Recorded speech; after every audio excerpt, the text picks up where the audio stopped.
Con season's coming up. Be sure to check us out at Dragon Con, Scoopfest, and TwitchCon. Google them. This is Need a Little Time from Stephen Cogswell. Get it at awtfy.com. That's awtfy.com/time. Bryce, what's our opening song? Daddy, oh daddy, daddy, you are amazing and you know sad.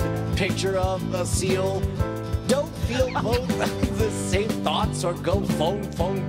I like the photo dogs and I would be the same. I love you, Dad, and you know it. I love you, Dad. I just need a little time to get back to the dog. Like I need a little time to get back to my little crime. And oh, I love my whole dad, Daddy, and you're the picture of a sperm whale with hearts. Need a little crime to get back to the time to get back to the daddy. I love you.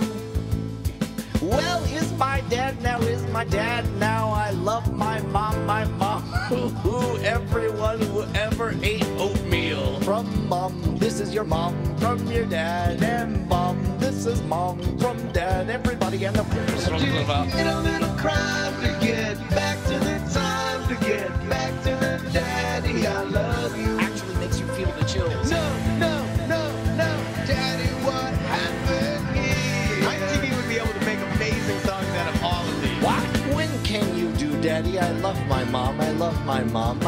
So I just said, get out and run L2L. Spell Callie to Dad because I love him, and spell Kylie to Dad because I love my dad because he's amazing and kind and better than everyone else. And hunt now. God damn it, motherfucker! You even dropped the music. Fuck you. Fuck all of you. Oh my God, we gotta start the show! Oh my goodness. There is brilliance, and then there is brilliance, neither of which you're looking at right now. I'm Brian Brushwood, live in Las Vegas, joined by my BFF and OAK. It's JRY, Justin Robert Young. Look, let's get this right out of the way. There are times that Stephen Cogswell puts together a song, and it's like, oh boy, you definitely did that tightrope walk, and you got from one side to the other with literally nothing of value. You made a song out of it. And then, every so often, he's handed a buffet of tools and decides, you know what? Let me blow everyone's mind with a goddamned opera. My God. Yeah. And by the way, that's not a metaphor. He once gave us an entire opera based on an episode that we did after the election. So that is the level at which he plays, and he came to play on that fucking song. Like that, there's, geez. I'll tell you what. So can I confess something? Bonnie joins us as well. Hello. How does it feel that Callie has already written a song? Oh my gosh. She is a writer. I sent her to kindergarten today, and I thought, all right, it's like kinder camp. And I'm like, oh, thank goodness she's going to be with other 5-year-olds and she'll be all talked out. But she just had more to say. So like she filled the airways for the rest of the night.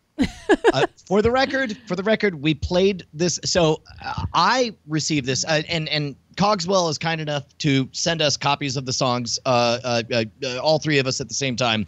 And I listened to this, and I responded like, "Oh my God, this is some next level amazement, right?" Yeah. And then the next day, of course, our big podcasting day on Monday, I said, Bryce, have you heard the Cogswell song? And he's like, "Oh, I haven't gotten to it yet." And we listened to it, and Bryce is like, "This is pretty amazing." And then, apropos of nothing, on my phone, just all caps from Justin, "Jesus Christ, have you heard the Cogswell song?" And then at this point, last night, I told I told Bonnie, I was like, "Hey, have you heard the? Oh man, BattleNet is really picking a bad time to try to update this." So I played it for Bonnie. God damn BattleNet.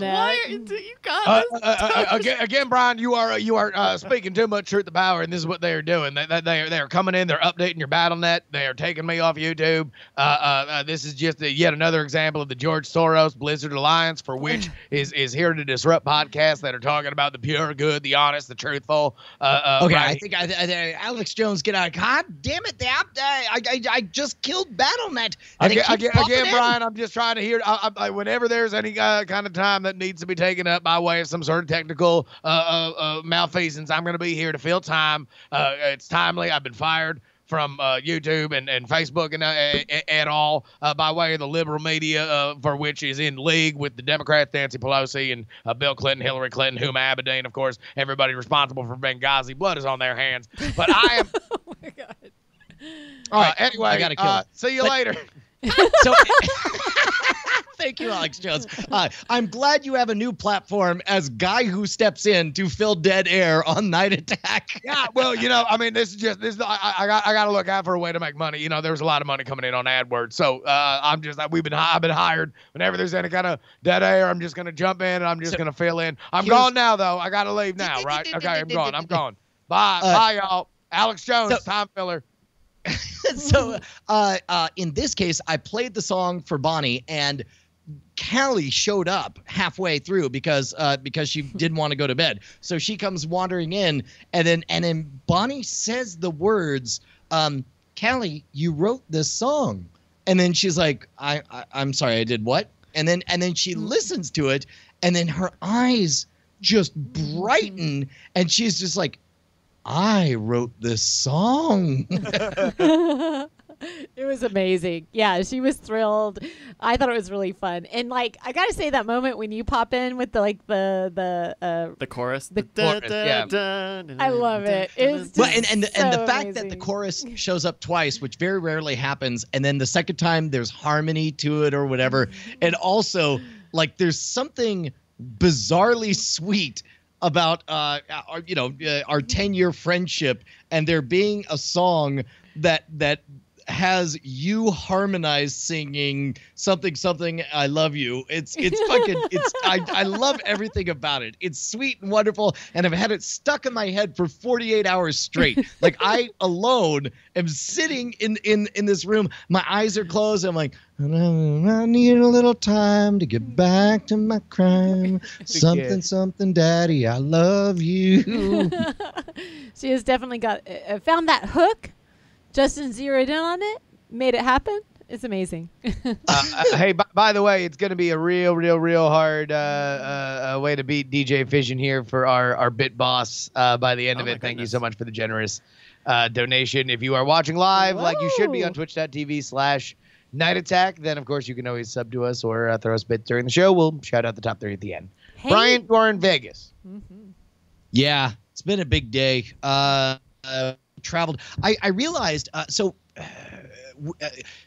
in order, number one, this is the first road gig I've done with David Rowan, and it's really fun to discover, you're at the airport and you're like, oh my God, this is our first road gig. And you're like, yeah. And then, so it's like, we're both, existing on fumes on 2 hours of sleep, because we took the first flight out because that's always the cheapest and most reliable. And here we are. And then, so we get out here, and then it's like, oh my God, we have the banner. We have the banner for the for the DEF CON thing. And it's like, oh, that's right, Magic Live is happening. And so I go downstairs. So first of all, we decide. All right, you know what? Can we talk some real shit? Can we talk some real fucking shit? Let's go. These motherfuckers know how to party. By the way, do you need me here? I mean, just to ask. I mean, okay, all right. Just I'm rusty. This is my first day, so just understand. I mean, I'm all right. I'm gonna leave. Okay, bye. Okay, so we get in at 8 o'clock, and of course, in order to make that happen, we have to be up at 4:30 or 5 a.m. We successfully travel. We take a taxi over, and then it's like, man, how you feeling? Should we should we take a nap? Which is a weird thing for two dudes to say to each other, but it's like what should our plan be? Should we take a nap, recharge, and then attack the rest of the day? Or after all, it is now almost 11 o'clock. Do we just decide that we're awake and go for the rest of the day? And then the messages start coming in of what this fucking punk rock world of Las Vegas is like. And I was like, I've got Night Attack tonight. That'll be at 7. That's early.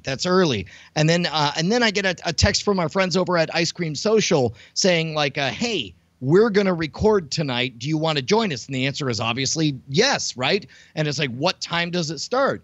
And then they say midnight.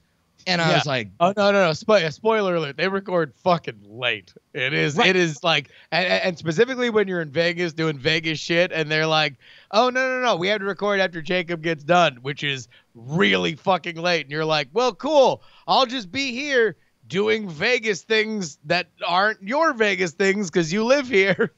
And again, this is coming in at 11 a.m. after we've been up on Central Time, and I was like, well, maybe we can or whatever. And then I get word, like I go downstairs, and all I want to do, it's like, okay, new plan, we're gonna take a nap, right? So I go downstairs to get some sodas and some beef jerkies or bullshit from the downstairs store, and then I'm surrounded people, because keep in mind, there's not a small amount of anxiety that I'm experiencing about being at Magic Live, the center of the Magic universe, and I am highly aware that there is some bizarre faction of people who have a problem with Scam School, and I don't know what it's going to look like to encounter them in person, but instead, I'm trying to... Pause, because I think our audience might not be as familiar with the idea that Scam School is not a universally popular thing in the inner sanctums of like people who talk about magic online. Sure. It's weird. If it seems weird to you, then you are like the rest of all the right thinking universe. Well, and there exists a faction of people that believe that the perfection of magic teaching was achieved in the mid-90s, and anything that evolves beyond that is a bad thing. And so fearful of encountering those people, and especially of being exhausted at the time, I'm getting beef jerky and Diet Mountain Dews downstairs, right? So, but I can't even make it back because I keep running in to well-beloved friends of my 25-year time in Magic, where it's like, oh my gosh, former SAM president Dalsander, how are you? And oh, it's great. And they're like, I can't believe you're here. And I was like, yeah, I really trying to get upstairs to take a nap or whatever. So I get upstairs, and it's like, okay, so I've got to take a nap because later on we're going to do Ice Cream Social, and they start at fucking midnight. And then I get up after a bit of a doze. I go downstairs, and I get rejected at the door of Magic Live. Now, granted, I did not use my best talents. My best talents would have involved literally telling anybody that I was planning to come to Magic Live. Instead, after waking up from a nap, I went downstairs and just said, hey, we didn't plan to come here, but we're here. I know it's a sold-out event. You guys have day passes. Is there some way I can give you money so that we're here and it's not a weird thing? Like when you run a business called Scam Stuff, it's important that you be impeccably honest and all that stuff. And this person was like, oh, no, we're sold out. I was like, oh, great. Well, then I'll just hang around, at the bar and meet people out there. And she says, that's what I would do. And so I was like, okay, all right, well, here we go. So feeling dejected and dumb and stupid or whatever, I go out to the bar.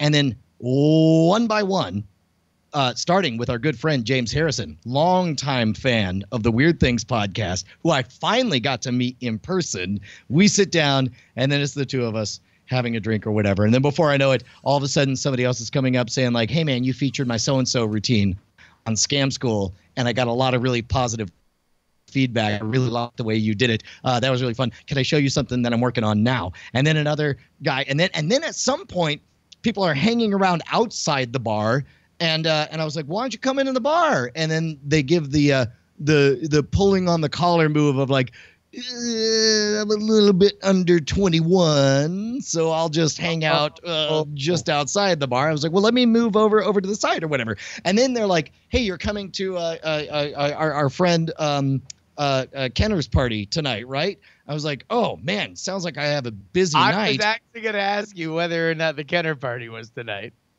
So I said, is that tonight or tomorrow? They're like, it's tonight. I was like, by the way, sounds like again, inside Magic stuff that we needed to kind of fill in for the normies. Chris Kenner, one of the greatest human beings on the planet, has a party for which in legendary. Imagine how cool a Magic convention is. Then imagine a legitimately cool person has a legitimately cool party.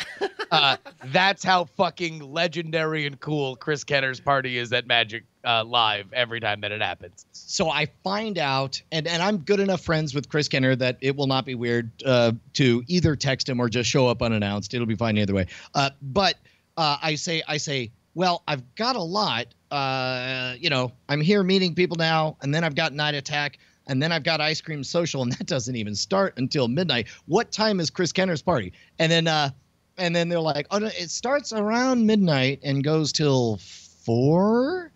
And then at this moment, my phone rings, and an answer to my group text, Danny Garcia at 3:30 writes saying, "Just woke up. Was a late one last night." And then I realize just how fucking punk rock and hardcore Magic Live is, and how unprepared for this shit I was. It was fucking amazing. No, dude. Magic Live, number one, I'm glad you are. It is a fun surprise to you that literally all your friends are at Magic Live, and they are very happy to see you. And it is a big, fun, exciting event that they now have you here for an event that they always have a blast at, but now you are an added excitement to. But yeah, no, Magic Live is dope.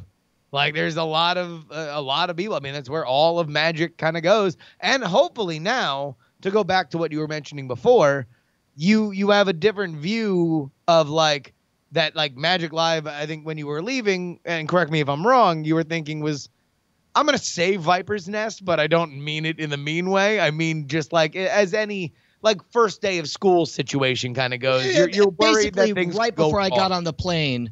Right before I got on the plane, in my mind, the imaginary Sala looked at me and said, "Asps, very dangerous. You go first." But, oh, sorry. Go ahead. No. Go ahead. But at any rate, it's been utterly delightful so far, and I've never been happier to have taken a nap. The banner has arrived for our booth at DEF CON, and I felt terrible for David Rowan, but not so terrible that I will not continue to point it out to him, that David Rowan was so worried about there being a typo or a misspelling on there that he checked it and outsourced the checking to other people and then rechecked it again to find out what possibly the other person missed. And then if you've ever done a convention, you understand that it's like you got to have a presence, you got to have a background. It's a bad look if you're in a naked booth and all that stuff. And then the banner arrived. It looks beautiful. First words out of David's mouth: "It's not collectible." It says collectible. So there is a typo after all that. Yeah. So David, being the perfectionist and amazing person that he is, not thrilled with that. Oh my gosh. So Brian even sent it to me, and I'm like, what the hell am I looking at? And he's just like, the banner, spell check it. I'm like, who are you sending this to? I mean, you got to be kidding, right? Well, hey, the good news is at least you're not going to a convention where the art of figuring out the little problems is on display. I'm surprised he's not like trying to make a sticker to put over it, like to. You know what? He's not in the room right now, so I would not put that past him. As far as I know, he's over at Kinko's right now, having printed out a custom individual bumper sticker to fix that. Perfect. I'll tell you what though, like outside of the fact that I'm in for a very large a bigger adventure than I guess I thought I was in for, already couldn't be happier with how everything's gone so far. I don't know. I guess that's it on my end. Oh, except for, did I tell you about how I managed to rain fire ants on my face? No, you did not. Please go ahead. All right. So, there's some drama Bonnie, we knew that there was a septic situation at the new property. Oh, wait, I thought you were like, so me and Bonnie have been in a fight. And you know how things escalate. Somebody says something mean. Somebody starts shouting. Somebody throws fire ants on their face. Like, Brian just mimicked like blowing dandelions into a spring breeze as the idea of fire ants flying into your lover's face.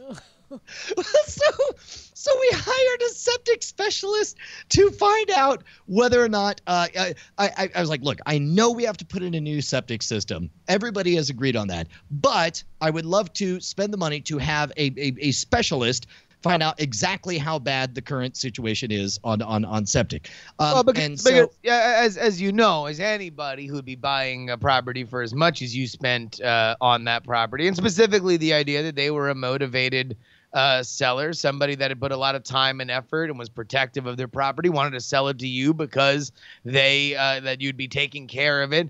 That this is something that obviously been there for a while, but you knew you were buying into a fixer-upper that was certainly not in need of love and care from many former owners who treasured that property. So you just want to figure out the right way to do it. But like there's got to be a well-functioning, if antiquated, septic system there on property. Yeah, or at least I don't know what I'm in for. I don't know if this is the kind of thing like, if I swear to God, if you press that flush button, this entire county will explode. Or if it's the kind of thing where it's like, yeah, you got to replace it, but give it a few months, you'll be fine. You can poop once a week there or whatever. So we booked this appointment, and they're like, well, I also need somebody to flush out the current system so I can inspect it properly and send cameras down there. I'm like, great, we'll do all of that. We set a time. I get there a bit early, and I'm like, well, I got nothing going on. Let me grab this Sawzall, and I'll continue to prune these trees because I'm trying to shape it. There's some beautiful oaks there, and I want them to be just canopy. And right now, they got some of those side branches that are making it more of a bush than a proper canopy setup. And so I do the one thing, and I'm dragging the branches over, and I keep on going. And then I shortly before they arrive, I'm like, well, I guess I have a little more time. Let me go over to this one. And it's one of those picture a bush, a giant bush that has a trunk in there, but it's surrounded by about 1.5 inch, 2 inch thick branches everywhere, right? So I'm like, oh man, if I just, and this is that Mr. Miyagi moment of like, picture the perfect version of the tree and then just cut away everything that's not the tree. So I grab the Sawzall, and I'm cutting halfway through some of the branches, and then if you've ever used a Sawzall, it basically it's a little wood blade that goes back and forth, right? And at some point, I'm sorry, Brian, but by the way, if you need some help, I mean, like I'm just right around the corner, so like I got a lot of free time lately. I don't know if you heard, the globalist agenda has kicked me off. Goblin faces, access of power, George Soros. I mean, it's all documented on Infowars.com. I'm just saying I can prune trees. All right, that's all I just wanted to. Okay, I'll give you a call, Alex. All right, bye. Buy my krill oil. Krill oil at Infowars.com/shop. Bye. And so I start using the Sawzall to cut through, and about halfway through, if you've ever used a Sawzall, sometimes it gets wedged in, and even though the blade is going back and forth, it's not really cutting down because all it's doing is shaking the branch, right? And then you kind of push down, and then it eventually starts sawing through again. So we get to the part where the branch is just vibrating back and forth, and then I feel an explosion of fire over my face, my arms, my legs, and I think all the bees are attacking me. And then I thought, if you're allergic to bees. And then I thought, if there were bees, wouldn't I hear a buzzing? And then I thought, I have seen a lot of fire ants around. And I realize what I've just done by trying to cut off this branch is started shaking it violently, shaking a dusting, refreshing rain of fire ants all over my face, neck, chest, body, and sundries. So from above, or were they vibrating out of the branch that you were trying to cut? From above. Like, there were a lot of ants on the ants super information highway. Like, that's their internet is going up and down that branch. And I was cutting into it, and then it started shaking. And then all of the fire ants rained on me. And then, so the moment I figured this out, I immediately dropped the saw, and I was like, I might be standing in ants. So I jump like 4 or 5 steps away, and then I do, and you're going to have to describe what this looks like, Justin, because I want you to imagine there are a bunch of tiny fire ants all over your body, and your goal is to kill them immediately, but you're a fair ways off, and there is no shower. You're standing alone in the woods. So you do what amounts to, I would imagine, one of the least sexy dances in the world, trying to rub and kill all the ants. It looks like this. Okay, so here we go. Brian is now going to take a step back here. So he's hands over his head, rubbing his face, rubbing his chest, rubbing his arms. Yeah, no, he looks like if he were going in slow motion, he'd be Michael Stipe in an REM video. But instead, he's just going in fast motion, rubbing his body. I don't even know if that's the appropriate thing to do. Like, it is sexy. It is actually like a fairly sexy move. I wouldn't know whether or not rubbing is the move and not brushing. I would have thought that brushing would be the instinct. May or may not knock them off. Rubbing, like you're going to trap them between your palm and your forehead, and you're going to crush them as you are rubbing across your body. That was the thinking in the moment. It's the so you would at least move. kill them, like yes. that wouldn't that their little supernatural tensile strength on your skin wouldn't be the best of you if you're trying to brush them. At the very least, you would crush them, even if it was sinking whatever their pincers into your skin. At least they would be the last time that they would ever do it. Right. So minutes later, the septic people show up. Oh my God. Did they see this? Did they observe your sexy dance of hot biting? I very much hope not. But it was quick enough. Me in the tree grove. That's me at the sawzall, rubbing fire ants off my face.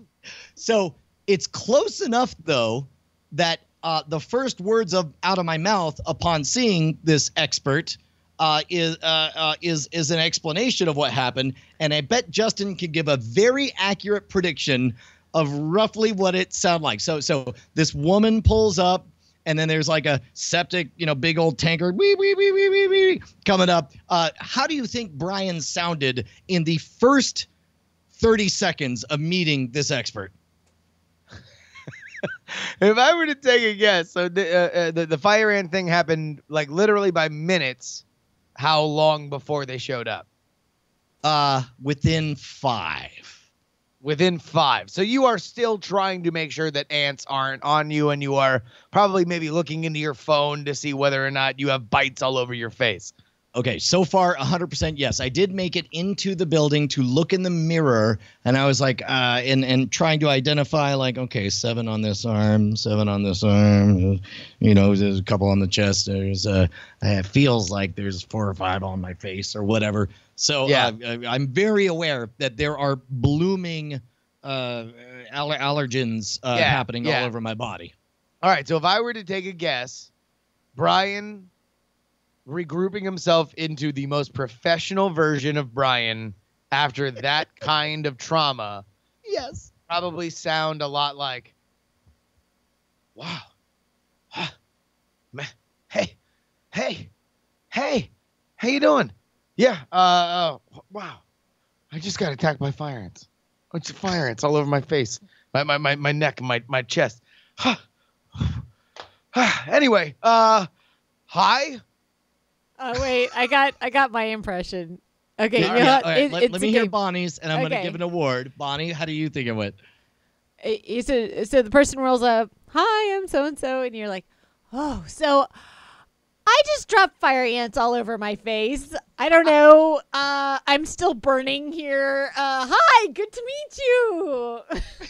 Yeah, no, Bonnie dialed in. It's got you missed the Nailed it. oversharing, the instant oversharing, the instant 3-minute night attack track that I did. I tried to work the oversharing in, but what Bonnie nailed is the fact that you worked that embarrassing moment into the like salesman's in of like, now we're on the same page. It's like, hey, you ever been bitten by a fire ant? I just got bitten by a million. Brian Brushwood, how you doing? Exactly. There it is. There it is. So at this point, it's time. It's like, so let's inspect that septic system. Let's take a look. Let's take a look around. And so hi, how's it going? I'm Brian. I just got eaten by fire ants. Hi, you're Janet. Okay, I just got eaten by fire ants. I guess you got some sticks here. Is there? Would it help to go inside? They're like, we just got to know where the septic is. I was like, yeah, I don't know where the septic is. There's some pipes. I saw there's some pipes over there, some pipes over here. Yeah. And so they start going around with sticks, and they're like, well, what we're looking for is a 4-inch pipe. It's got a little square peg for you to unscrew, and then we'll be able to look into the sewer system, and then we'll be able to, pump the septic and do the whatever. I was like, hey, you are the experts. I'll just be over here minding my ant bites all over my face, chest, and neck. And then Bonnie shows up. Hey, this is my wife, Bonnie. Ooh, yeah, ooh. And I'm like, look, I've got to go, but Bonnie will be here for you. And then I get texts from Bonnie indicating that I'm going to see if the texts are worth sharing. I don't know if they are. Bonnie, here, while Brian looks, Bonnie, why don't you give us a sense of what the results of this the septic investigation was? So like I text my parents later on. And I'm like, oh, so we had the septic inspection. And they're like, yeah. And he said, yeah. There's no septic. That's spoiler alert. Jumping to the end. Yeah. After looking everywhere for the septic tank, they figured out that they're like, well, it looks like these pipes lead to this open land here. Yeah. And then they're like, okay, but then that's not the interesting part. There's more to come. Okay. Hold on. And then my Before dad we go further, at the risk of being revealed to be a suffocating know-it-all city boy, right. It sounded like what was said was that there is no septic tank, meaning that we are dealing with a pre-Roman way of dealing with human waste, i.e. it is not going into any receptacle for which can at least even be drained later, theoretically, or made to evaporate in some sort of safe contraption, but rather that shit is just rolling a far enough place away from your house that you can't immediately smell it. You would think. You would think. Okay. Apparently, it's called a cesspool. A cesspool. And it used to be legal. Yeah. But has not been for quite a while. Yeah. Now that was the first step the globalists took in putting the yoke of repression on the populace. All right, I'm sorry, I jumped in too fast. I'll go. I'm sorry. No. This is like something that's unfolding. Like we're having to, and we're trying to figure everybody out. And then like we have this expert, and she understands old houses. This place was 1962, so this is cesspools is the way you did it. It was like this hole in the ground with a concrete thing over it. Jesus Christ. Yeah. And then you just kind of like imagine that period, 1962. Kennedy's president, and I'm gonna shit in a hole. What a beautiful world, America. Oh no, but we're civilized now. So I'm gonna shit in one hole that pumps it to a hole farther away because we're sophisticated. Right. Now these guys, they have to I'm paying these experts to dig because they find tubes, which is I don't know if you know this, but the to move through tubes apparently. So like they find tubes, and then they like uncover the tubes until they find this. That they're using a stick just to find something hollow, and they're like donk donk donk. That's got to be the Babe Ruth factory down there. They use all these terms. The Babe Ruth factory. Yeah. That's the industry term for shit pile. Yeah, like they use it. Number one, I would like to think that they probably meant Baby Ruth, like the candy bar that looks like poop, but I like the idea of a factory that just spits out dudes who call their shots and hit home runs. Exactly. Right. Just nothing but a big old dog pile, a pig pile of the salt and the SWAT. Right. Oh my God. I'm sorry, Babe Ruth. But it was named after him, right? Baby Ruth. Anyways, Baby Ruth. That's it. Yep. Factory. By the way, the curse of 1918 lives at the Babe Ruth factory on the Puppy Ranch. So they find it, but it's like under all these like kind of new construction. We're talking like maybe 2 years ago they've paved over it, and all these little oaks have sprung up. So like it's had enough time to sit there and be unattended, and then all these little plants landed and grew up in between everything. So they pull everything away, and it's obvious. I mean, like, oh, coincidentally, about the time that this guy sold everything, this got covered up. Like we have two previous orders. Open shithole. Right, like there is like. Wait, how do you? You just throw a bunch of dirt on it. Like you don't put it like a tarp with an old sign that says Indian burial ground on it or anything. Yeah, right? You don't build a Lego Game of Thrones castle over it and just hope nobody looks underneath. Right. No, apparently they laid a bunch of like wire. He just has a bunch of old Halloween decorations that are decorated by movement. So like an old witch laughs when you walk by. Oh God. I hate that. I know what you're talking about. I had one of those. Yeah, and so they just put wire over it, poured concrete, and then they put bricks over it. And so like those, like I said, that we had about 2 years. So he had to hire like contractors. This isn't even like I'm gonna go to Home Depot, buy a couple bags of mulch, and throw it on top of it, and then that'll be it. Or maybe if I'm really ambitious, I'll dig a little bit and throw some stuff. No, this he guy had to get somebody out there to pour concrete over his old shit.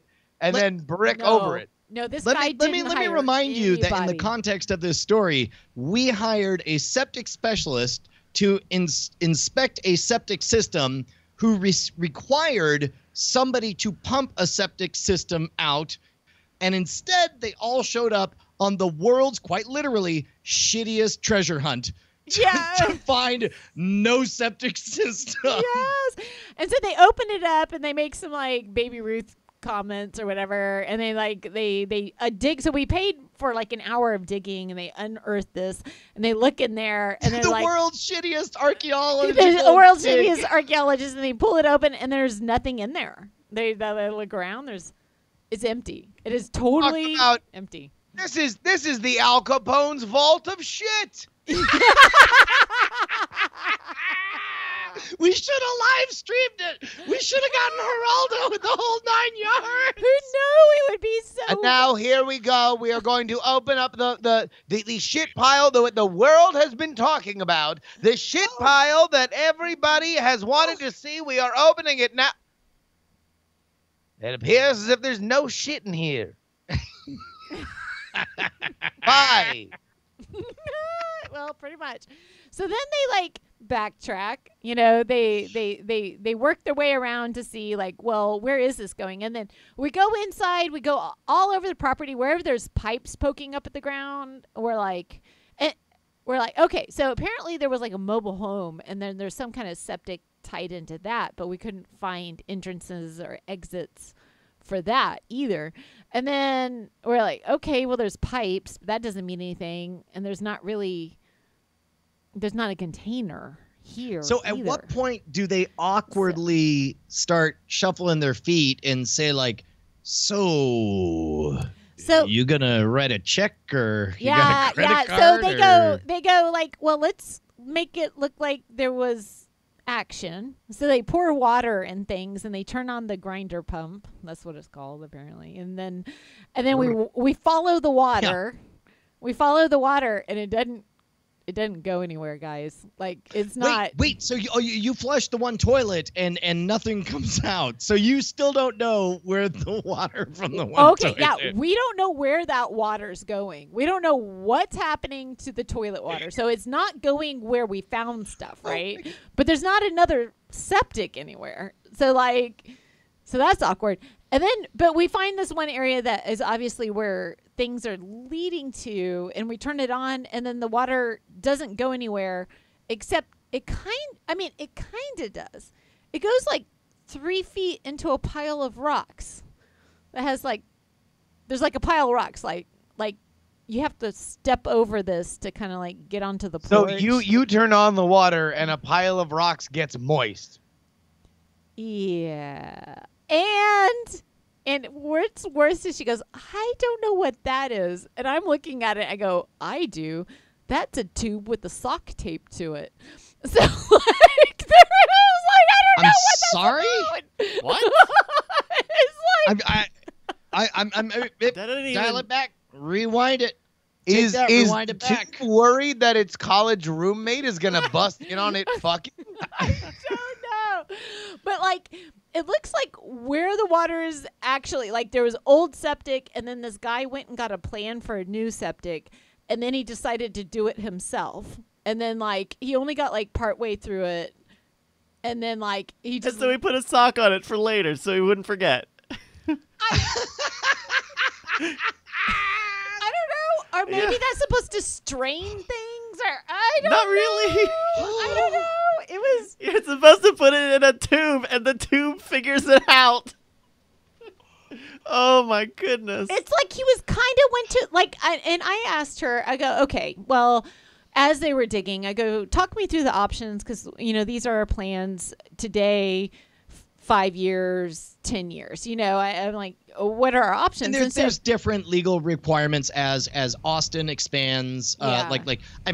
If you live a million miles out in the country, there are certainly some practices that are acceptable that are not acceptable once you're about to be annexed by the city of Austin. So at some point, whatever this was acceptable. We are not in that age at this point. No, Yeah. This was not acceptable ever. But this is a guy who went to try to make it acceptable, decided he probably didn't have enough money. I don't know. I don't know his motivations, but he just decided to take action and create a septic that mimics kind of what she was describing. So it was like you went to a meeting. Imagine you're a first grader and they tell you how a light bulb works, and then you're like, I'm going to make my own light bulb. And then you all right, get cardboard and pieces of string or something. That's what I feel like it happened. Okay, so suffice to say, Yeah. the good news is there's no previous septic system to do anything to. No, we do. We have a cesspool that we have to collapse so nobody falls into it one day. So we'll. I am okay with all of that. Yeah. No, but somebody. I'll tell you what. Let me ask you this Yeah. final question here, Bonnie. Yes. Were the folks that did that inspection nice? Do you feel like that you had a good connection with them? Oh, let me tell you about this lady though. This lady that came out was like, do you remember on we had the you know where it's like the whole world is a desert and there's no gasoline and everybody's fighting. Mad Max? Mad Max, thank you. You remember the recent Mad Max? You know what I'm talking Yeah, about? sure. Mad Max Fury Road. Yeah. The really cool ladies the older women that came out and we saved these seeds and we Yeah. Yeah, she Spoilers. was totally just awesome. She was just this woman was just I'm super practical. I'm gonna Sure. come out and I know all this stuff and I'm tough and whatever. I was like, I feel so safe in your arms. So Thank then you would say that it was at least a good experience, yes or no, that you had with these folks. Oh yeah, the people we had All out right. were great, but it was really odd to deconstruct a very strange setup. Then the real septic tank was the friends we made along the way. Ladies and man. gentlemen, You can support this show by going to patreon.com/Night Attack. Again, patreon.com/Night Attack is where you need to go to get in on making sure that independent media, folks. I mean, listen, I am obviously just here to fill time, but I just feel very compelled to come out here right now and let you know that at any moment, any of your favorites can go ahead and get taken off any of the platforms for which that are owned and operated by the communists and the globalists and trying to keep patriots and good, free thinking Christians down. But I'm saying support Night Attack. But maybe I shouldn't do that. Patreon.com/Night Attack is where you need to go. Totally unaffiliated with Alex Jones. Hey, man, by the way, happy to unveil our brand new slogan. If you have enjoyed Night Attack, show that you give a shit by going to patreon.com/Night Attack. And you might, if you're a new subscriber or raise your patronage, get a chance to be shouted out randomly on a little segment we call... Ladies and gentlemen, it's time for the Night Attack new Patreon name chant corner hour. It's an hour of it. Man, I'll tell you what. I'll tell you who gives a shit. I tell you who gives a big old shit. I'll tell you who gives the biggest shit this week is our friends Olin and Angela. Angela. Olin and Angela give a shit and want us to be able to give shit. Olin and Angela. Olin, whose last name I assume is Mills, and Angela, who I guess is probably also the last name of Mills, now in this scenario. And Angela. Olin. Angela. What do you think Olin and Angela are doing right now? Fucking. Hey, thank you so very much to Olin and Angela for your pledge. You guys are the fantastic people of the universe. But of course, it's not the only way we make bucks on this podcast, man. We got a shitter to create. We have to throw some money into a toilet. Oh wait, that would be a great campaign. By the way, Jackie Heard, one of the one true patriots who has stuck by us throughout all this turmoil, Brian. I just want to say I know we're just here, but go ahead. Well, I mean, I was just gonna say, like, in my culture, we raise a toast to say, "Buxa, are you ever right?" Well, you know, I mean, I would just like to say that the government is trying to keep Kanye westward from the patriotic American public for years, and I'm glad that Echo Scope has come out and changed that. I totally agree as he fills dead air waiting for the next cheer. Captain Jack 913. What a sriracha fella he is. I'm so glad you mentioned that, Brian, because this is something that everybody really needs to understand. Is that when you talk about Captain Jack 913, what you're really saying is that you don't believe that cattle humper is something that is going to come again to America, the American populace. That is totally true. Hey, thank you to everybody that supports us. We would like a place to poop, and we're glad that you give us a pot to piss in. You are the best. Thank you for giving a shit. Going down the road and back a bit. Hey, Brian. Yeah? Speaking about a pot to piss in. Uh-oh. Yeah. What's up? Wait, are you about to ask if I'm high again? No. Oh, no. okay. No. I just heard the word pot. You know, I'm a potter. I make ceramics. Pottery. Sure. Yeah. And just have it on your radar. I'm going to auction off one of my very unique pieces pretty soon to go towards our little endeavors. So, Yeah. Oh, very cool. Yeah. You're going to literally sell a pot so that we can have a pot to piss in. Yeah, yeah. So yeah. you're gonna be a pot dealer? Yeah. I guess so. Bonnie Brushwood is my favorite pot dealer. It's true. Oh my gosh. I had to go all the way to Las Vegas to discover that my favorite pot dealer lives back in Austin. Oh, did you read the septic reports though from 2 years ago? Like you have that in your inbox, right? Apparently, like there's somebody from the city came to look around the property, and there was like nobody was like really living there 2 years ago, but there was a mobile home, and they said it was set up for, and in the thing it said quotation marks for food processing. So like there's a big garden. Are you telling me this place was also a slaughterhouse? Oh no, I don't know. No. I don't know if it was a slaughterhouse. I think it used to be a slaughterhouse. I'm just saying that we don't know. Like he said, food processing. Like he wasn't quite buying the word food. Like what else would you be processing? Meth. Used to be a meth would rank lab. the likelihood of it being a slaughterhouse between 4 and 6. I don't know. But that like mobile home thing is gone. Whatever they referenced in there, and so I would love to believe that there were nudists making meth at some point on this property. Yeah, it's probably happened. Brian, that's where I was raised. Born and raised, I was making meth with my naked family. And shitting in a tube that went to nowhere. That sounds like a song. Shitting in a tube that goes nowhere.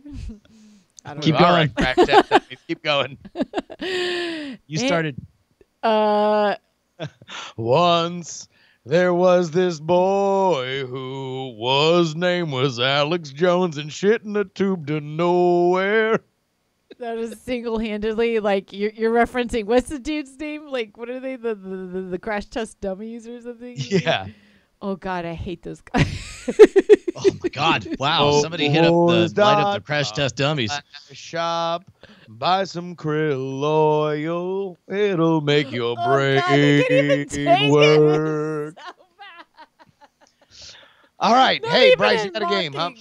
Yeah, we do have a game. Shout out to Signed, who came up with this, which he called Internet Carbon Dating. So he went and found a lot of classic viral videos and wants to test your knowledge on if you guys know how popular and how old they are. So how on theme. So imagine that we've been called to a 7-acre property, and it's our job to dig around in the previous echoes of what came before, and we discover an archaeological find. Sure. The metaphor seem okay. Sure. Hey, Say metaphors we're are free. rooting around in shit is what I'm saying. Yeah, that's what we're doing, man. We got our up to our elbows and shit. Sure. So we're gonna just watch whatever the videos are, and you'll take turns telling me when you think the video was uploaded. Whoever's close will get a point.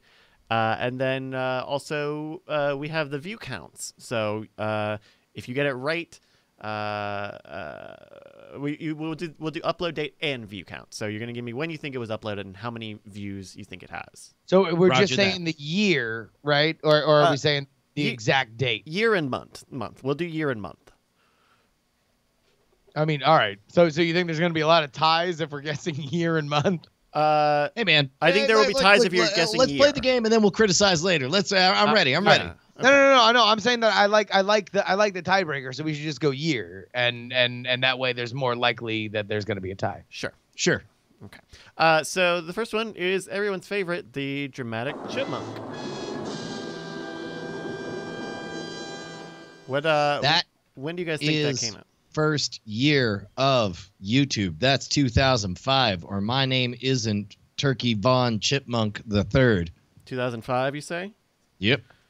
I mean, I'll tell you what, TVC. I gotta disagree with you. I think that it's 2006. I agree that it is early, but I think that 2005 because I don't think they started at like July or like January 1st, 2005. I think it was like in the middle of the year. That first year is shorter than we might think.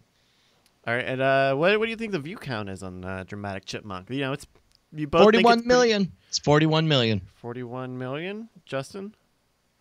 I mean, Jesus, I think we played it about 17 times right now. So I will say slightly lower. I'll say 31 million. Say 31 million. All right, gentlemen. The dramatic chipmunk, as viewed here, was uploaded in June 19, 2007. That's a point for Justin. And it is currently sitting at 47 million views. That's a point for Brian. 1 and 1. This game is rocking and This is a great game. This is a good game. Oh, wait a minute. Oh, okay. Oh, we're getting a point for. Okay. All right. If we're getting a point for both, then all right. Yeah, let's do the month too. Sorry, I misunderstood. Oh, sure, whatever. All right, we'll do round 2. Have you? When I looked at the doc today, I feel like I had seen this at some point. I remembered seeing it, but I did not really remember the video. Do you guys remember this? Also, can I pause? Can I pause right now? And let me just say that one thing that is missing from these games, the games where it's Brian versus Justin, is sounders for, like, because Bryce right now, like, you don't know whether to play a you win or you lose sounder, right? Sure. Oh, we should have custom sounders. This is a moment for us to put it out to chat realm. Like, Yes. Brian should have a hooray for Brian noise, and Justin should have a hooray for Justin noise, and Bonnie should have a hooray for Bonnie noise to Bonnie add to noise. the soundboard. I should have one too, because sometimes you guys play Also, games Bryce, against me. Bryce should have one too. Make me one for me. So that open call, the next Yep. game that we play, if you're featured, you'll get free stickers. We'll hook you up for doing it. Yeah. But We'll make it mail worth at your while. nightattack.tv at night attack or at night attack show on Twitter is where you need to send stuff. But I feel like that is an element of our toolbox that needs to be there. Yeah, good. Awesome. Good call. So as I was saying, I feel like I've seen this, but I couldn't quite remember it. Do you guys remember this? Living rooms, Yep. bedrooms, dinettes. Oh yeah, you can find them at the market. We talking about flea market. Montgomery is just like a mini mall. Oh yeah. Come So this is the Flea Market Montgomery long version. We'll start with upload date. When do you guys think, Justin, you're first? This is another one that was fairly early, but if Dramatic Chipmunk was in 07, I'm going to say that this is 07 as well. And then I will say that it was March 07. I believe it was in early 2008, and along the same crop with Rhett and Link's The Red House and the Credit Mac Daddy. It was part of that class That in class, 2008. yeah. Okay. Now, what about view count, Justin? Oh, I think it's just like a mini mall is probably Dramatic Chipmunk was at 47. Yes. I will say this one is actually at 31. I'm gonna go with 31 million. 31 million. 20 million tops, less than 20 million. All right. Brian, your answer, 20 million. Where is it? Correct. The Montgomery Mini Mall currently sits at 11.1 million views. But I when guess it is long. That is the long version. it is the long version. This one's sitting at 2.2 minutes. But when it comes to the upload date, Justin, with your answer of March 2007, is the closest. This was uploaded November 30th, 2006. Oh wow, it was even earlier. Yeah. So you guys are tied up 2-2, but you guys, Justin, you keep getting the release dates, and Brian, you keep getting the views. So Yeah, It's we almost all like have our Brian's- gifts. It's almost like Brian's every waking moment is charting and understanding view counts. Yeah, a little bit. a little bit. A little bit. All right. Well, let's move on into round 3. You guys are gonna know this one immediately. This is the honey badger. Oh, Watch it yeah. run in slow motion. It's pretty badass. Look, it runs all over the place. Whoa, watch out, says that bird. Ew, it's got a snake. Oh, it's chasing a jackal. Oh my gosh. Oh, That's honey right. The badgers are original just crazy, crazy. nasty ass honey badger. The honey badger has been referred Brian, we're gonna to start with you on because a the release world date. records as Wanna the give me a most month and a year? fearless animal in all Man, the I world. remember Really doesn't get it. seeing this first as a viral video of, just this clip from Nat Geo Wild, and then being surprised that or I guess I shouldn't have been surprised, but then I was like, wait, this is just that clip that has already made the rounds with crazy commentary. And then it really grew on me, and I came to love it. I'm gonna say, I feel like I was wanting to elect Coney president around this time. So I'm going to say 2012. 2012. Do you want to give me a month? Yeah, it's going to be March 2012. March 2012. Justin, what do you think? When do you think? When do you think you saw Honey Badger? I'm going to say it hit in 2011.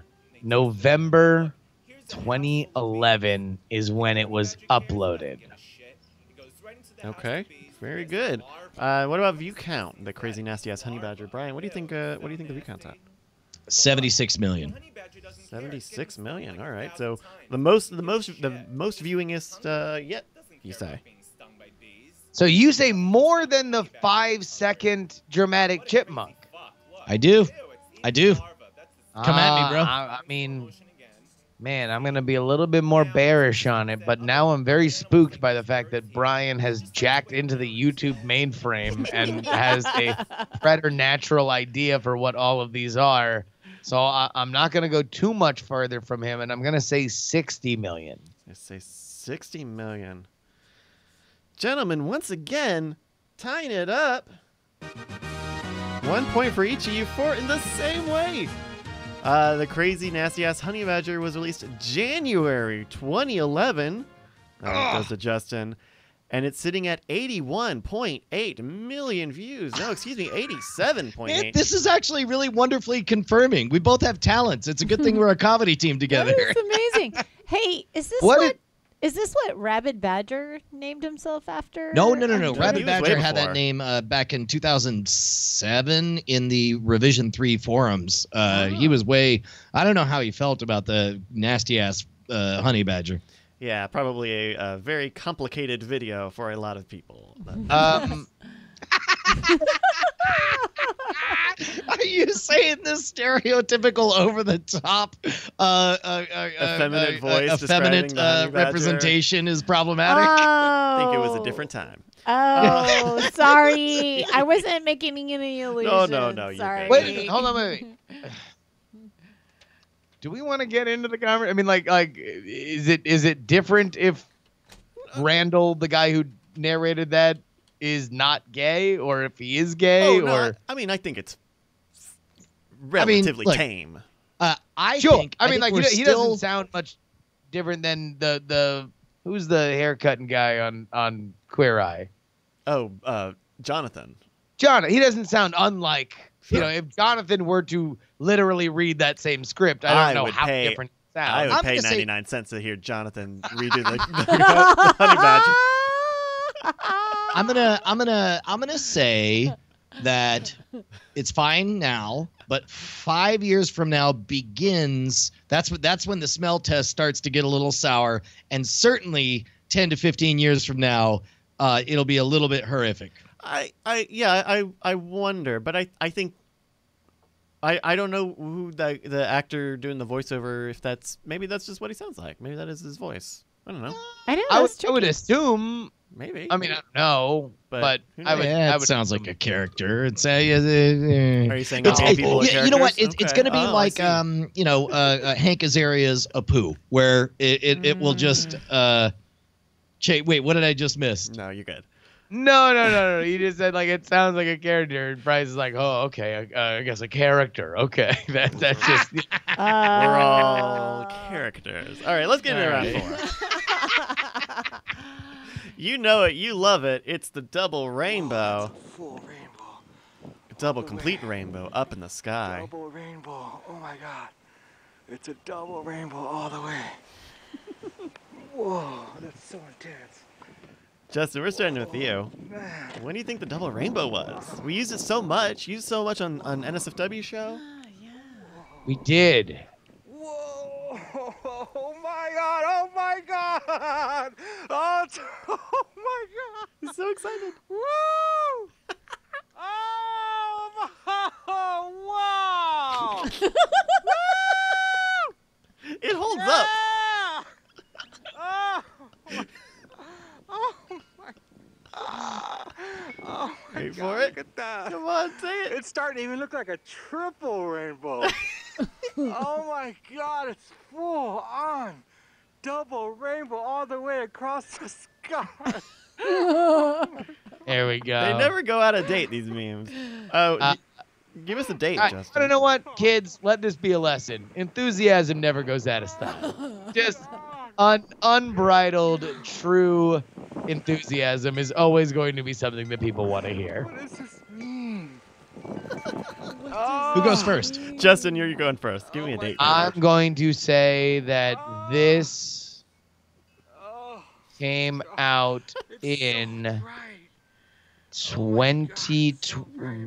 June 2012. June 2012. Oh, no, you're crazy. This is BB Live Show era. I'm going to say it was March 2009 because it was about 2 months after that the Gregory brothers made the song, and you called me saying this is one of the most brilliant things is they're encouraging other people to make covers of their song. So I want to say this happened pretty close to We were between doing BB Live Show when George through the majority of the Bush administration. When do you think the Bush administration 2009 happened? player? Oh wait, never mind. You do a political show, Justin. You can't have forgotten the second most recent president. Double complete rainbow. Perfect timing. Also, I'm going to go ahead and jump ahead in line and say it's currently at 76 million.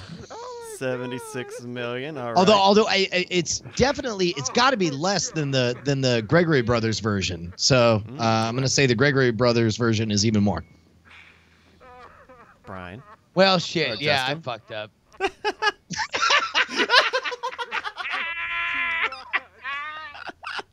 I got my years mixed up. Hey, this is me, time confused gerbs. Whoa, where's my Zima? Time confused Gerbs. How popular do you think Double Complete Rainbow was? Gerbs? Wait, what'd you say, Brian? He said 76 million. 76 million. I'm going to say 74 million. You're an asshole. That's fine. All right. Hey, the tables have turned, but completely. You both get a point.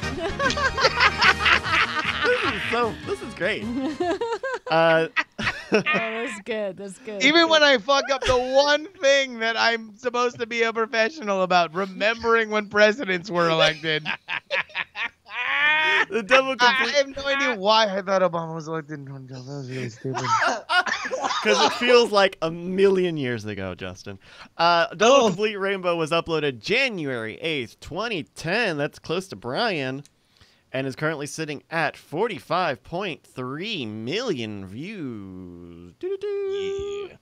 By the way, just out of curiosity, where's the Auto-Tune the News version? I guess before they became the Gregory Brothers. That's got to be 100 million plus, right? Like 142 million. No, yeah, let me take a look on that. No, they were. I mean, because they were auto-tuned the news during the first Obama term, and then they started doing the like songify this, which was like people were sending them clips and they were making those versions. But like I think Bed Intruder was probably the first one that really popped, and then like shortly after Double Complete Rainbow and the like I'm backing up. Man, I am having a hard time finding it. Come on, somebody Shmo find Yoho? That's the one. That's at Shmo Yoho. 39. Oh, access on the yo. I see. 39 million. So it is about 10% less. Crazy. Crazy. All right, we're going into round 1, 2, 3, 4, 5. It's everyone's favorite. Say it with me. Pizza. Man, this is tough. I don't know. I think you guys probably run it up on this show quite a lot, just in getting pizza yourself. We're starting with Brian in this round. Pizza. This is latter day NSFW. I want to say around 2014. I'm gonna say summer 2014, around the time of Gangnam Style. And I'm gonna say for June. it never got terribly popular. I'm gonna say it's probably at 400,000 views. 400K. All right, Justin. No, I'm going to say it was earlier than that. I think that this is a clear, like, 2 years before Gangnam Style. I think that this is 20. Well, the problem is this. We found it in, I think, around 2012, 2013. I don't know how old it was because part of our charm is that we find the hidden gems on the scrap heap of the internet. So I'm going to say it's probably even earlier than that it's first posted, around 2010. Of course, on Christmas Day, 2010 was December 24th. Christmas Day 2010. December 24th? Although, December. Fuck you, man. Whatever. I'm already. Oh, you remember Bush was Someone president? get this man a calendar. I just, God. What's up, Anna? I feel like because they're featuring a girl in this group that it's a little more progressive and probably newer. In this Oh, commercial? no. This Yeah. clearly This ad 90s is commercial? from the mid 90s. Yeah, this ad was from a long time ago. Oh, okay. Yeah. Well, surprisingly, No, put a girl in. this is the like post-ironic, absurdist take in that it like there's normally the like pizza in the morning, pizza in the evening, pizza at supper time, but they just held the note on the big epic pizza for the entire fucking commercial. All right. Well, then what do you think the view count is, Justin? You said I think the view count is higher than Brian, so I'm going to say 1.5 million. 1.5 million. You guys keep doing this to me. You both. This bit gets no, keep doing it. This bit's getting funnier. Justin, you were the closest with the date. Pizza Bagels was uploaded December 8, 2011. Whoa! Almost only a year off.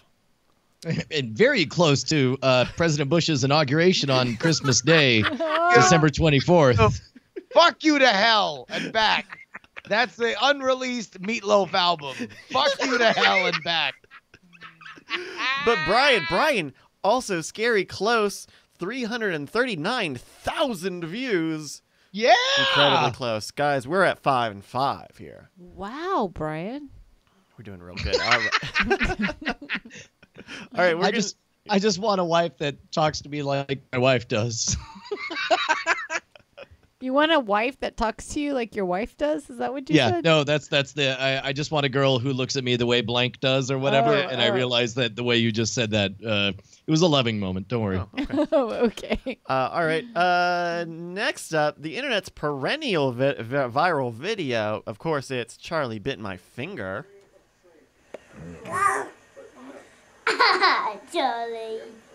Charlie bit me. We're going to start with Justin on this one. And now one of them is prime minister, right? Yeah, that's Tony Blair on the left. Yeah. Ouch! Ow! Ouch, Charlie! Ow! Charlie! That really hurt! Oh, so cute. Okay. These have not gone out of style at all. Up. I did not expect that. Look at that proud motherfucker. I love that he's wearing a shirt that says England in case we couldn't tell. Justin, you're going to start. When do you think Charlie bit my finger? Charlie Bit My Finger's early. Charlie Bit My Finger is 2007 Christmas Day. No, I'm going to say it's 2006. What day? I'll say February 2006.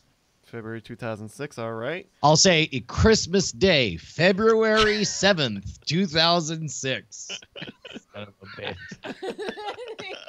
All right, Justin, how popular do you think Charlie Bit My Finger was? I think Charlie Bit My Finger is at 59 million views. 59 million views. Okay, Brian, Charlie Bit My Finger. 96 million if it's a single one. God damn it. Brian should always go first on those. All right, hold on. We're contacting the calendar just to make sure we definitely do this right. All right. Do we have the calendar on the line? Hello, calendar. Are you there? Yeah, It's I'll tell you Margaret. what. It's me. I'm counting the days now. All right. So January 1st, the day the globalists try to take over from the nationalist, free-thinking Christians all over the world. That's all documented at Infowars.com. January 2nd, the day the Globalist Alliance, fed by George Soros, like in New York Times, BuzzFeed, Fox Media, of course, trying to take all your freedoms away. January 3rd. Excuse me, Mr. Calendar. We have the results. I'm sorry. I'm a calendar now. Okay. I'm sorry. While I have April Alex Jones. on the April phone, Jones. Am I to understand, Alex Jones, that you've taken over the job of the world's first movie phone version of a calendar, where you just dial up and then somebody lists off all the days in order? By the way, I'm also the world's first. I know a lot of people are saying it. The word a day calendar. Okay. Sure. I'm What's the gonna word be of the day? First paragraph a day calendar. Paragraph. So just go ahead and Brian, give me your birthday. My birthday is January 17th. January 17th. As we all know, the globalists made it the Bilderberg Conference as the alliance of Chinese communists, the globalist media, the Sun Conference, the Bilderberg Conference, Rothschild family. This is all documented on Infowars.com. They are here to take away everything. By the time that in 30 years you're not going to be able to have sharp edge cutting knives, that's your birthday. So that's on your birthday. Oh my God! That's Oh your my birthday. goodness. Oh. All right. So with George Bush was really elected in 2012. okay. Oh wait, playing that sounder right there is not quite what I meant to do. But All right, I'm sorry. I'm leaving. Sorry. I'm bye. Bye, Calendar Jones. Both of you, once again, split the beam. Justin, you got the date. Charlie Bit My Finger came out, what is that, May 2007. You were off by only about 7 months. And it is sitting at 863 million views. Brian, eked out Justin. Not as close as I would like. Not but quite close. What was Justin's guess? 59 million. About half, a little under half. A little more than half, excuse me. All right, but we go into round 7 of this game. You guys are all tied up, 6 and 6. That's what it would have been if I had uploaded me getting my finger bit. Can we just say that like Charlie's brother was awesome? Like if like he didn't just throw him off his lap. That was really impressive. Like Yeah. he was just like, oh, and he totally maintained and was just like, he's biting. He kept No, they're calm like and carried adults on. now, right? Like, aren't they both like they're like? I feel like every 3 years I see a picture of like, remember Charlie Bit My Finger? Now one's a lacrosse player and the other is run for mayor. This is what they looked like in 2017, 10 years later. They're still a little Yeah, I don't think either of them play lacrosse or are running for mayor, Justin. You know, this is England. No, this is the prime minister right here. That's Tony Blair. All right, I just want to say, I think it's very clear that I have no firm sense of time. One of them is playing Gandalf. Which is so weird because you are the dominating other the is time part of Captain this game. Jean-Luc Picard. Oh my goodness. Round 7. Boys, you know this one. Everybody knows this one. Recent polls have shown a fifth of Americans can't locate the U.S. on a world map. Why do you think this is? I personally believe that U.S. Americans are unable to do so because some people out there in our nation don't have maps, and I believe that our education, like such as in South Africa and the Iraq, everywhere like such as, and I believe that they should, our education over here in the U.S. should help the U.S. Or should help South Africa. This is, of course, It Miss should Teen help South our Carolina. countries. So we Gentlemen, we're going to start with Brian. Oh, How like such as do you think this was posted? I'm just gonna go by looking at the age of Mario Lopez there, and That's a dangerous thing to do, that's my a friend. rough one. Dangerous thing as to we all do. know, there's an aging portrait of Mario Lopez out there somewhere.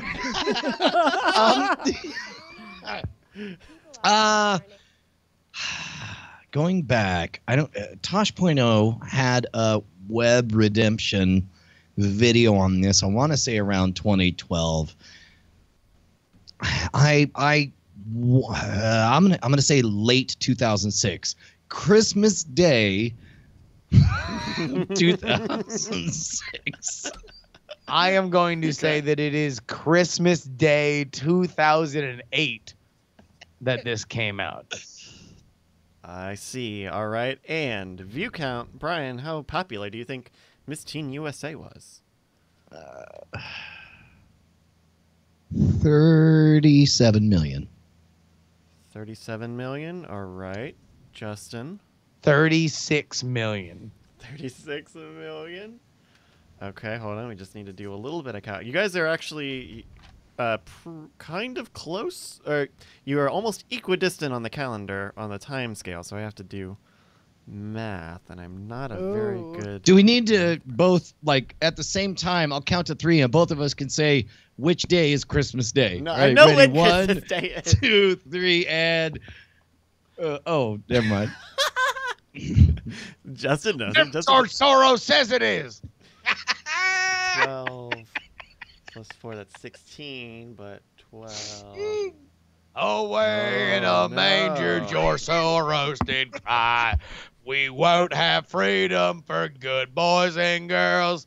I'll pay all the protesters to say you don't get your freedom because Alex Jones isn't on YouTube or Facebook. Okay. Fuck you, MailChimp. Don't use MailChimp. Ding dong. Use Ding Dong? All right. In our first final decisive round, Brian Brushwood. Follow me on my new platform, ICQ. I'm at real_420 YOLO Jones, the Alex. I'm bringing back Friendster. Brian, for round 7, you take it. Miss Teen South Carolina was August 2007. You beat Justin by about 6 months. God or so. damn it, I just shouldn't have said Christmas Day. I was so Shouldn't have done- committed you to the would've- Christmas Day bit. You would've done good. And has been viewed 67.4 million times. So your answer of 37 million is gonna do it. Wow. Gonna do it. All right, so that puts us at 6, 7, 8 to 6. It's a barn burner. We got a couple more here. Ready. I wonder if you guys probably know this one. I've seen it. But here we go. The Wombo combo. You just got up smash. And now. Oh, so of course Happy Feet. Wombo combo. That ain't Falco. That ain't Falco.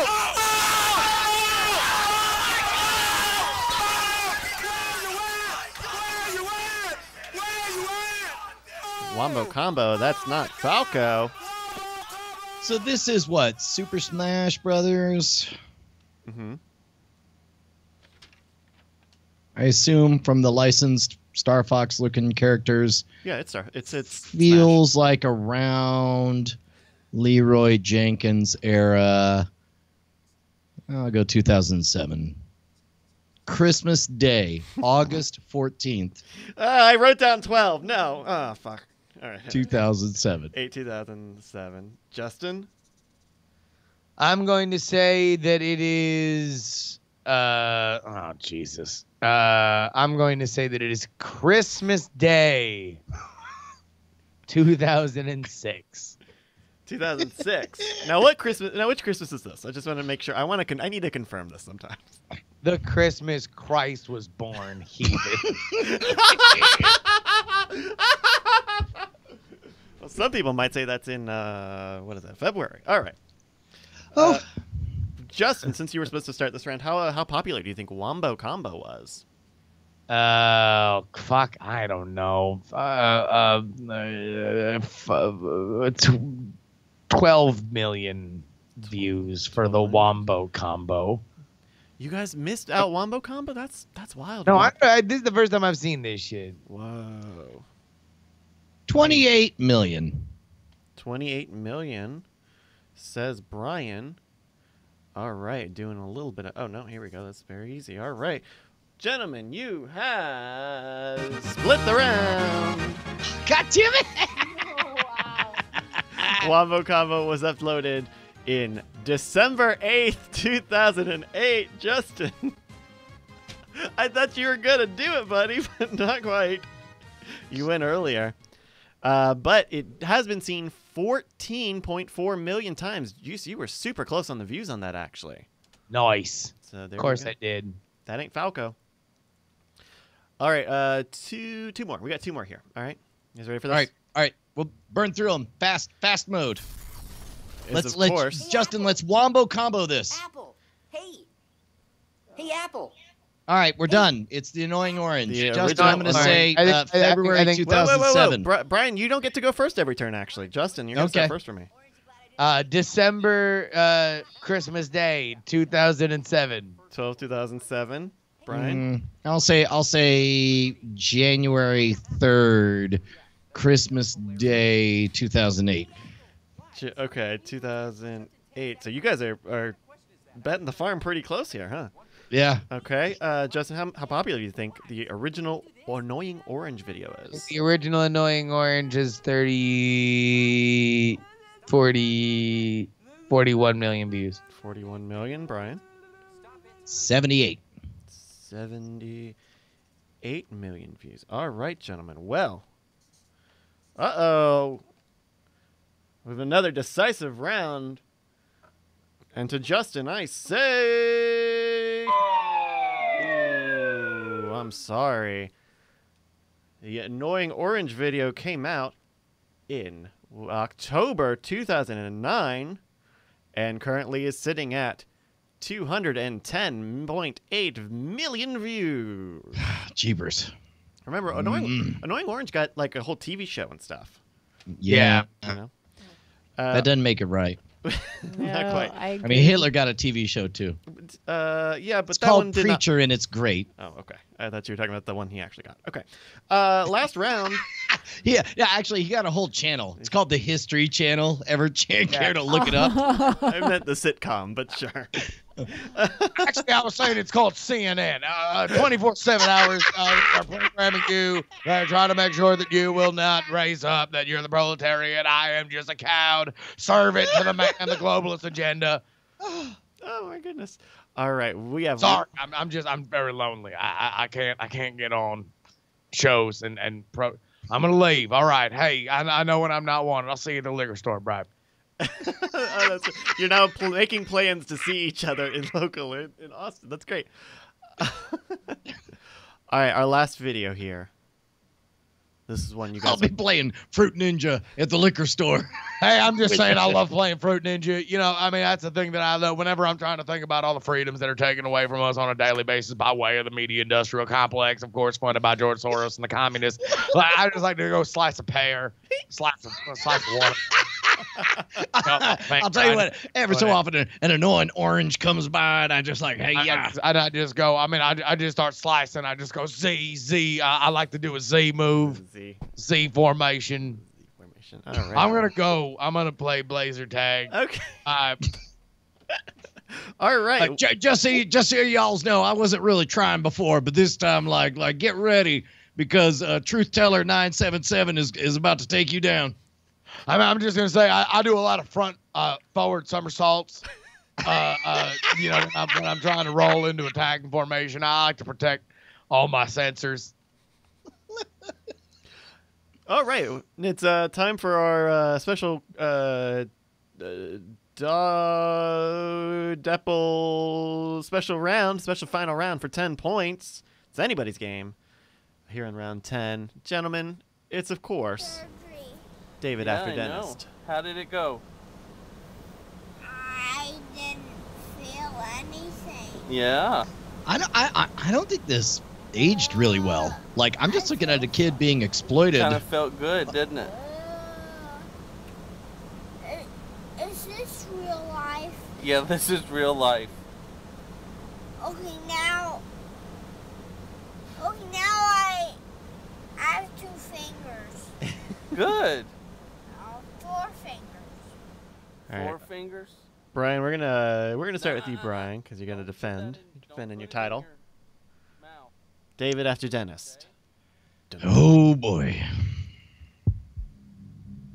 I'm gonna say April 2008. Okay, April 08. Justin. I'm going to say it was Christmas Day, July 4th, 2010. Oh, wow. Oh, interesting approach. Brian, how popular do you think David after dentist was? 200 million views. I will say it's 199 million. You're a real piece of work, Christmas.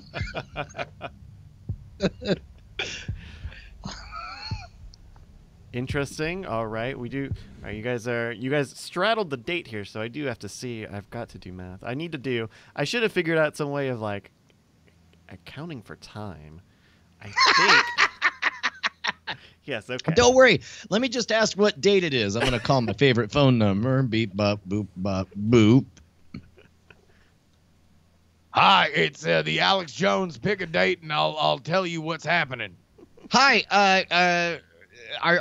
I'm sorry. Am I speaking to actual Alex Jones? No, this is a calendar. Okay. Hey, what happened on the 5th of November, 2009?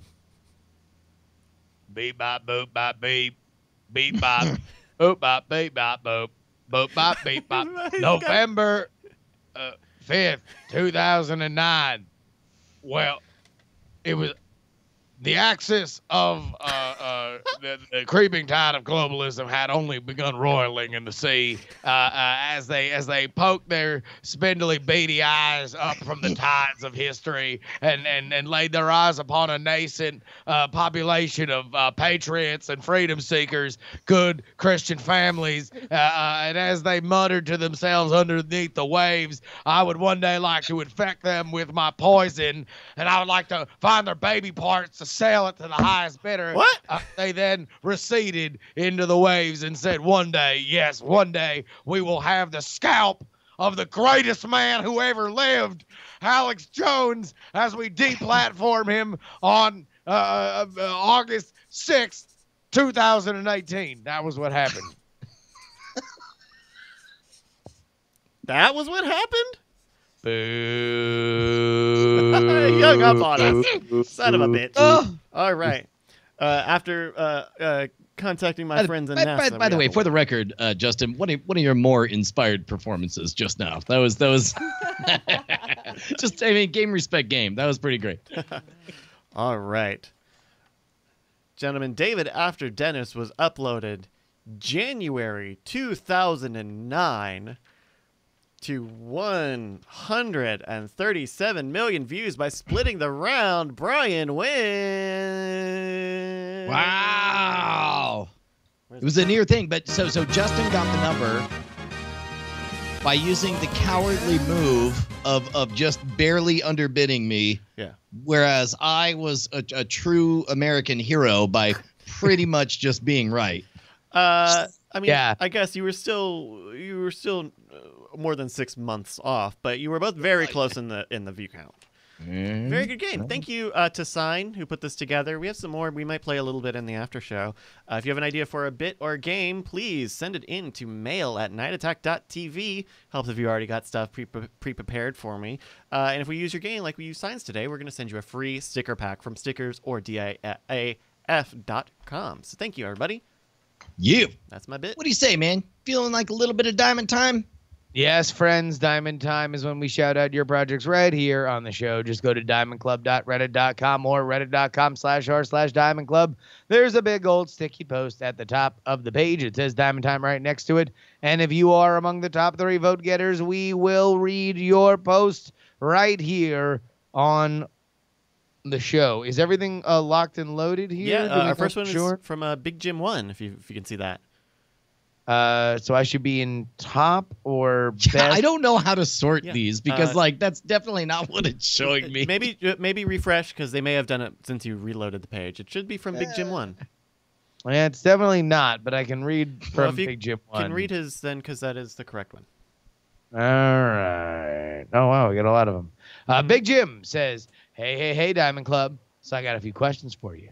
Do you like drinking?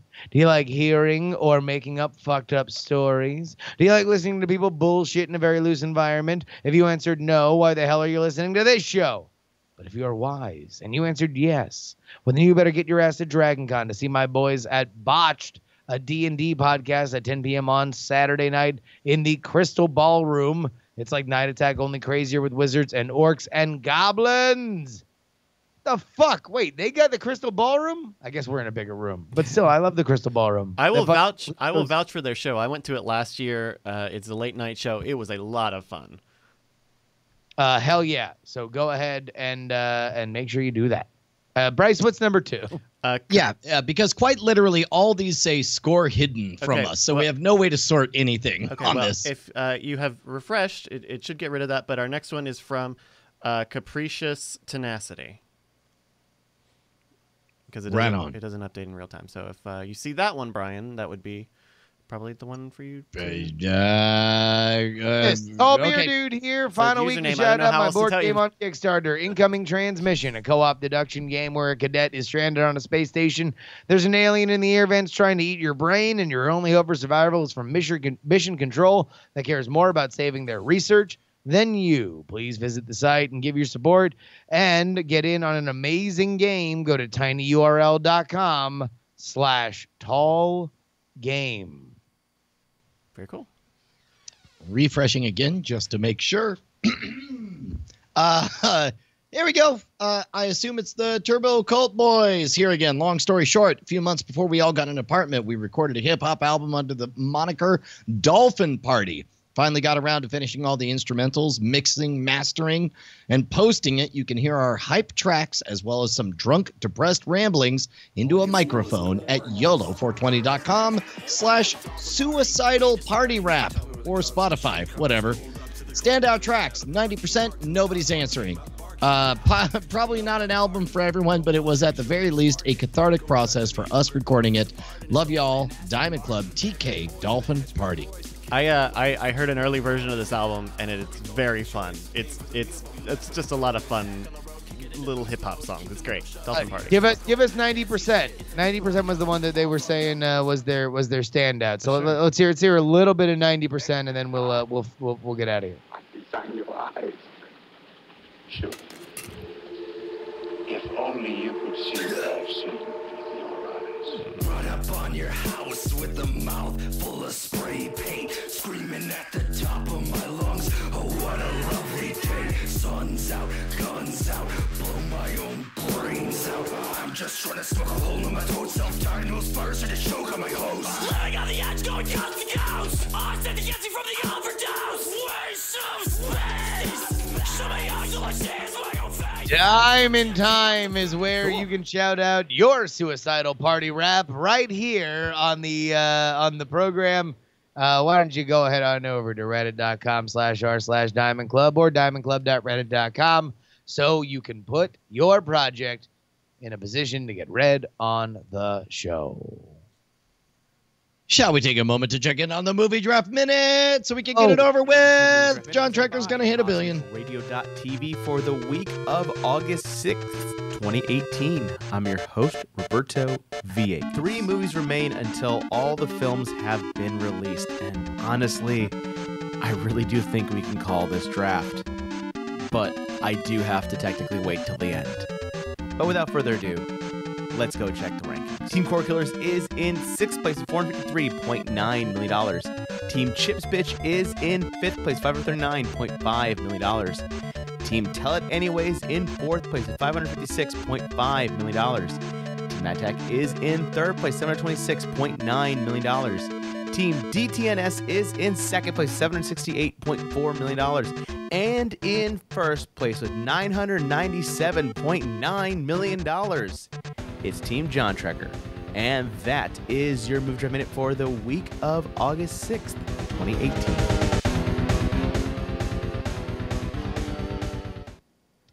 So I had to to spend a whole X-Modem. goddamn weekend with fucking John. Because we were at Gen Con teasing playing our game and demoing it. And thank you to everybody who came out at Gen Con. But literally, every time there was a dead spot in conversation, this smug piece of shit would just be like, what do you say I just do and check the movie draft? Oh, look at that. We're still winning. Oh, yeah, we were winning before we even had one of the most profitable movies of the summer debut. I'm John. I'm Brett. Speaking These of which, motherfuckers. did you watch the Mission Impossible? I haven't yet. I've been irrationally angry at it because of this, that I haven't gone to see it.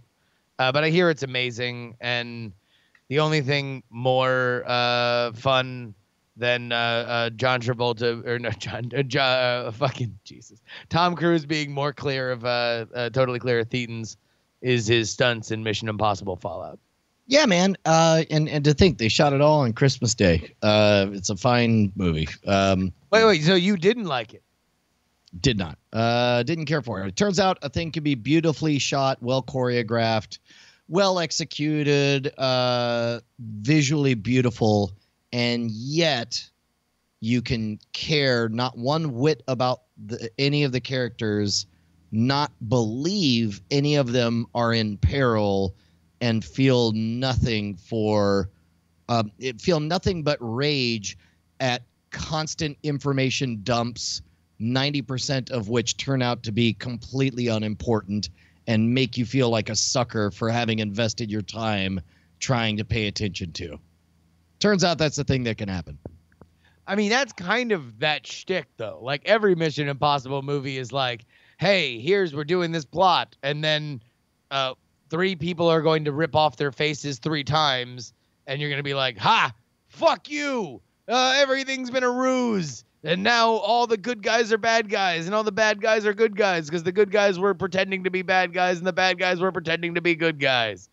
I'll tell you what, though, if you've ever wanted to see, if you're not comfortable downloading hardcore pornography, and if you've not yet discovered deep fakes, but you want to see what it looks like when CNN's Wolf Blitzer is fully erect and has a hard-on for being in a movie, I cannot recommend highly enough Mission Who Gives a Fuck. Like that was a real thing. That dude was fully erect.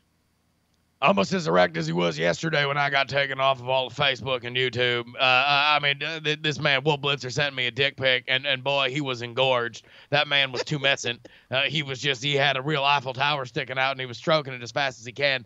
And I gotta say, that is your freedom coming out of his wiener. All right, I'm done. Bye. I'm leaving forever. Turning into a plane, I'm flying away. Alex Jones. Uninvited correspondent Alex Jones, people.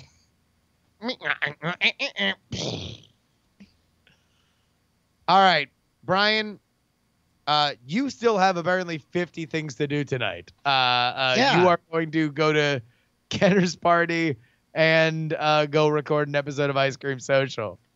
Yeah. I hope I'm alive. I guess that'll be a whole thing that's happening.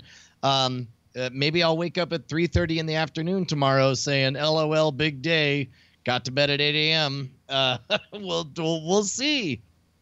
Hell to the yeah. Hey, one last thing before we get out of here. A lot of you I know backed my game Action News last year. So thank you guys for doing that. If you did back it, check your email, check your inbox, check your spam if it ain't there. There should be an email in there if you backed it on Kickstarter to get the game shipped to you. This is not an address verification. This is actually the game shipping to you. So the faster you go do it, the faster you will get the game. People have already gotten their tracking numbers from that all going out earlier this week. If you have not bought the game, it is available now.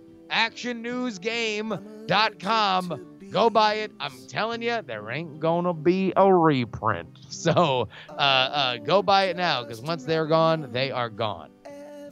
Yeah. Thank you to everybody. Thank you for all you people throwing your money down the toilet. We're really excited for a toilet, and it means a lot to us. Head on over to patreon.com/nightattack and join the ranks of the proud. Indeed. And that about wraps it up for us. Brian Brushwood and Justin Robert Young saying, see you next Tuesday. Die in a fire! Night attack. Night attack. I love you. Let's fire ants. We're crisis actors.